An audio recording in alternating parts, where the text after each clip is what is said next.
Стојанов практично со кого ќе разговараме, а тој пак ќе ни открие кој ќе биде неговиот соговорник на оваа тема. Така, Иваневе, една тема која што за жал постојано е актуелна, затоа што на улиците во Македонија, во главниот град Скопје, не поминува ниту една седмица, а да немаме сообраќајка или со фатални последици или со тешки повреди.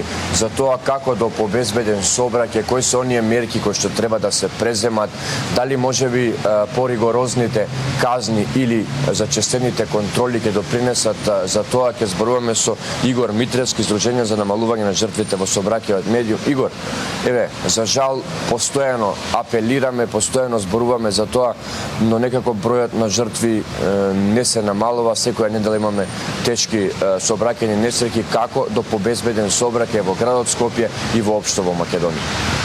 Добро утро. Па да, убаво спомнавте дека скоро не поминува недела во која што немаме жртви тешко повредени. Јас сепак би апелирал или би замолил да учесниците во сообраќајот на одговорно однесување или на зголемување на таа култура во сообраќајот, возачите да практикуваат да не ја пречекоруваат брзината, ограничената брзина за движење, пешаците да се движат на обележени пешачки премини, при тоа внимателно не носејќи слушалици и гледајќи на телефон. Велосипедистите и возачите на тротинети исклучително да ги користат оние места наменети за движење. Воедно, тука ќе спомнам и по однос на подобрување на патната инфраструктура, тоест инфраструктурата за оние тротинети и велосипеди. Тоа би требало општините да размислуваат. Воедно, општините би можеле да ги подобрат капацитетите на општинските совети за безбедност во сообраќајот, да направат анализи каде на подрачјето на општините се случуваат сообраќајни несреќи, да размислат за решенија и така би требало да пробаме да ги намалиме овие несакани последици од сообраќајот. Добре, се наоѓаме тука во близина на улицата на Партизанска, на булеварот, кој што е некако и во последно време се почесто се слушаат сообраќајни несреќи овде. Видовме и сега како поминуваат автомобили да го фатат зеленото светло. Ограничувањето е 50 во градот, меѓутоа знаеме дека често се вози над тоа. Колку намалување на брзината на движење по булеварите, по улиците во градот може да биде една од мерките кои што ќе допринесе за намалување на бројот на жртви?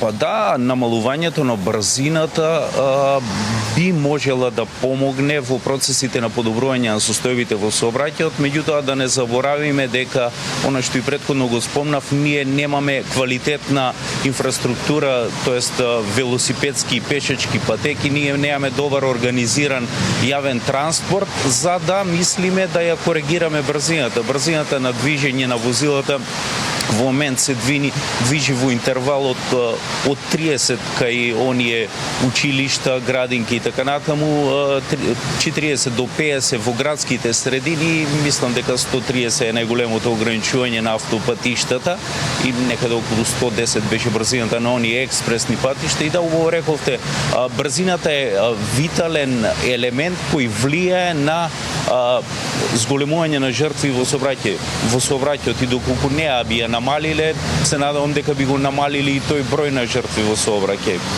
Луѓето во последно време многу повеќе пишуваат за тоа дали е потребно да се градат, да се прават повеќе семафори, за почесто да се застанува на улиците кај што имаме поголем простор за движење, да се прават оние печачки премини кои што се малку подигнати од земја, да се стават успорници или лежачки полицајци. Колку е тоа мерка соодветна за во градовите, особено на оние булевари каде што може да се развива брзина и поголема од дозволена? Да, секако овие конструктивни решенија од типот на кружни текови, успорувачи на сообраќајот ќе помогнат на оние места каде што се забележува значително пречекорување на брзината.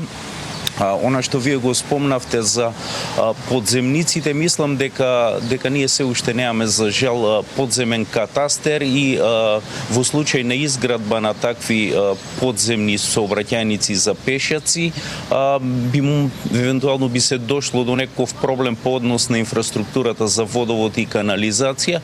Меѓутоа добро би било да се размисли за некаков долгорочен проект конкретно за Скопје за изградба на метро, бидејќи тоа не е процес кој трае неколку години, една декада. Мислам дека Солун го градеше метрото 36, ако не се лажам, години. Меѓутоа секако дека помага во оние процеси за намалување на жртвите во сообраќајот. Во последно време слушаме од Министерството за внатрешни работи, од билтените кои што тие ги објавуваат колку казни се изречени, станува збор за стотици казни, имаме денови над 500 и над 600 казни кои што се изрекуваат, меѓутоа постојано повторно не се повторуваат прекршоци во сообраќајот. Дали можеби поригорозни казни, повисоки казни, затоа што знаеме често да слушаме и коментар од тоа која платиш на лице место му доаѓа 18-20 евра, тој не е некоја сума која што би го уплашил возачот на автомобил. Дали поригорозни казни можат да бидат една од мерките? Па вака, ние континуирано зборуваме дека не сме поборници за ригорозни казни. Од истражувањата или од сознанијата кои ги имаме за земјите кои прибегнуваа кон такви ригорозни санкции, беше кажувано дека не вродуваат со плод. Ние мислиме дека оној принцип на негативни поени доста ќе помогне во процесите на, ако може така да се каже, подисциплинирано однесување во сообраќајот, и се надеваме дека во склад со најавата од догодина за оние системи, конкретно на Скопје за Safe City, би требало да се размисли да се имплементира и тој модел на негативни поени, со што сметаме дека ќе се помогне кон промена на таа култура на однесување во сообраќајот. Еве, кога веќе спомнавме културата на однесување, за жал во изминатиот период имавме и две сообраќајни несреќи од македонски граѓани во странски држави. За жал имавме и жртви во Италија, имавме недолично однесување на наши учесници во сообраќајот во Австрија. Како вие го коментирате тоа и колку ни е потребна таа едукација за стекнување култура во сообраќајот, која што за жал можам да констатирам дека не е на високо ниво?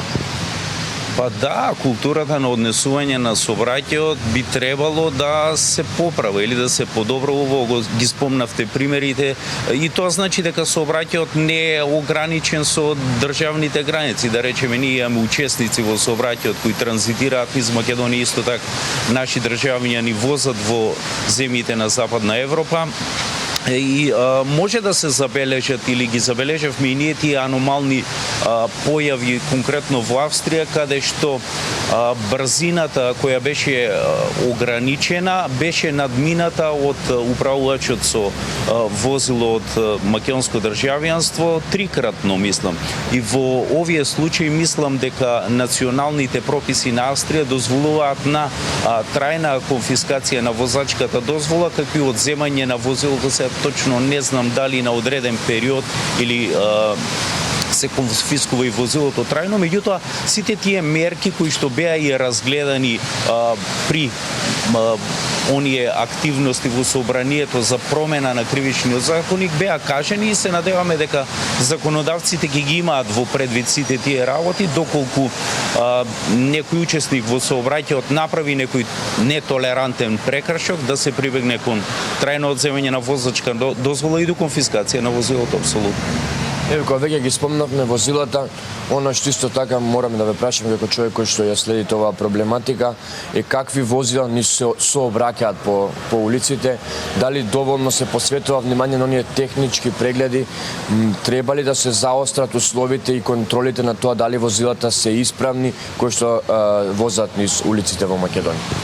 Да, точно е дека еден од параметрите или една од карактеристиките за подобрување на состојбите во сообраќајот е техничката исправност кај возилата. За жал ќе констатираме дека техничките прегледи во изминатиот период или можеби повеќе од една декада не соодветствуваат со принципите за подобрување на состојбите во сообраќајот. Тоа го говорам бидејќи ние многу добро се сеќаваме на двете сообраќајни несреќи Ласкарци и Струма, каде што една од причините беше дека возилата се употребувале со одредена техничка неисправност. Тоа би значило дека би требало многу подетално да се проверат оние лиценци или оние решенија за овластување за вршење дејност технички преглед, како и самата кадровска и техничка екипираност на соодветните сервиси или оние станици за технички преглед. Игор Митревски, Издружение за намалување на бројот на жртвите во сообраќајот, ти благодарам за овој разговор. Благодарам и за сите твои апели кои што во изминатиот период ги слушаме. Ти беше делото на расправа во собранието да веруваме дека работите ќе тргнат да се менуваат на подобро. Благодарам на можност и јас се надевам дека работите во сообраќајот ќе се променуваат за да немаме тешко повредени и жртви. Еве, слушнавме за тоа како човек кој што ја следи оваа проблематика размислува и кои се оние решенија кои што треба да се земат предвид од надлежните институции, како што спомна и тој, да се надеваме дека ќе имаме намалување на бројот на повредени жртви, затоа што Македонија во изминатите 15 години ниту еднаш немала помалку од 100 жртви во сообраќајот, следејќи тенденцијата на оваа година и она како почнавме, за жал одиме повторно кон тие бројки, да се надеваме дека работите ќе се менуваат и дека ќе се намалува бројот на сообраќајни несреќи низ улиците во Македонија. Кирил Стојанов за безбедност на улиците и дали има решение. Ти благодариме, Кирил, за ова твое прво линковско